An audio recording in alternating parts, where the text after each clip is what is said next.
one doesn't affect everybody, but on the other hand, it's kind of interesting, especially for people like me who live under the airport path. There's more activity flying in and out of There is.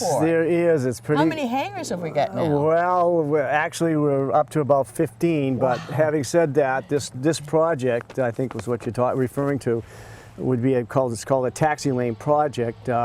We've got the 600,000 and change FAA grant to build this taxi lane that would. Do you have to? Are they requiring it? No. It's something that we very much want to do. Yeah. We've had a lot of requests for. I think we're up to about 15 folks that want hangar space right now, and that's unbelievable. Wow. So this project. So they need a second lane to taxi to get the revs going before they get up, or how's that work? No. It'll all be tied into the existing infrastructure. Okay. Taxi lanes and whatnot, and but it would provide the opportunity for 8 to 10 construction of T hangars that would be privately owned and privately built, and 3 additional sites for larger hangars to be built. So it's pretty exciting. It'll take time, but actually we have obtained the grant, and now we're about to, the select board's about to sign a contract with Jordan Excavation. Nice to see a local company get the construction grant. And some may take place this fall, maybe cutting of trees, but next spring it'll be in earnest. They'll construct this. So, yeah, kudos to a lot of people. Tom Wallace is our airport manager. He's been awesome up there, done a great job. We finally have somebody there that has done a really good job, takes some of the burden off me. So that's been good, and a lot of Bigelow Aviation. They're giving flying lessons. There's a lot of people taking flying lessons now. Yeah. It's recreation. If you can afford it, why not? Yeah, and you know, there are ways to get into it reasonable. And some areas have these clubs where 6 or 7 people own a plane and they buy a portion of it.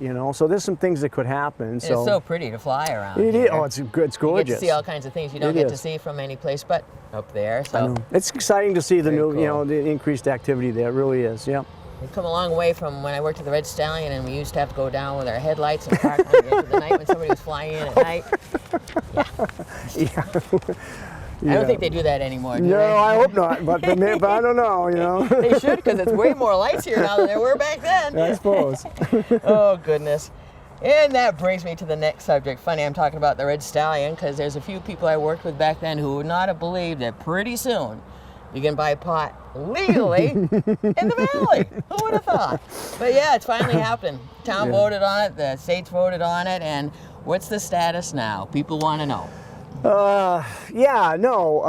So we went through an incredible process over the last 2 years. We had a committee, and I was a facilitator for that committee, 10 committee meetings, 2 public hearings.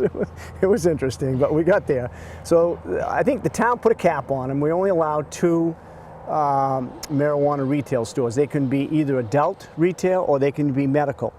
Okay. And so then we had a lottery, and we had 3 applications, and 2 were successful, as the town's ordinances, which were passed by the town, allowed. So one of those licenses is taking place, or will, at IOTS, and the other one is scheduled at the Judson location. I did perhaps want to talk a little bit about it. It's an exciting project. So it'll take time, I believe, although the location at IOTS I think will be a lot sooner than later. There's nothing there.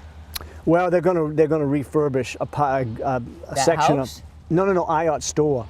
I'm talking about Judson. So the good news is pretty exciting. Yeah, no, sorry. Finally, it's really good news here. Adam Platts and his dad, they are moving ahead with a 4-unit log construction, very attractive building. The planning board has given them a site approval to build a 4-unit log, 4 commercial unit log structure there. A mini strip mall. A mini strip mall, log. I think it would be very attractive. I think it's pretty exciting for the valley. About time to have such something. prime real estate. It's been crazy that it's had there vacant, so it's pretty exciting to see that happen. And the Sugar Bowl was a few years ago, and now this. It's pretty exciting. The valley coming back. The valley coming back, and so one of those units will be a a marijuana retail store. So I think he was looking for anchors to try to make that all work. So has he got people in all of them? I yet, don't know or- all that. I don't know all the details of that, but we're pretty sure that. So is that a next year kind of thing? Oh or- yeah, I think so. Yeah, they're working on plans now, and like I said, they've spent some time and submitted a site plan with the planning board. So that's pretty exciting stuff. So. Cool.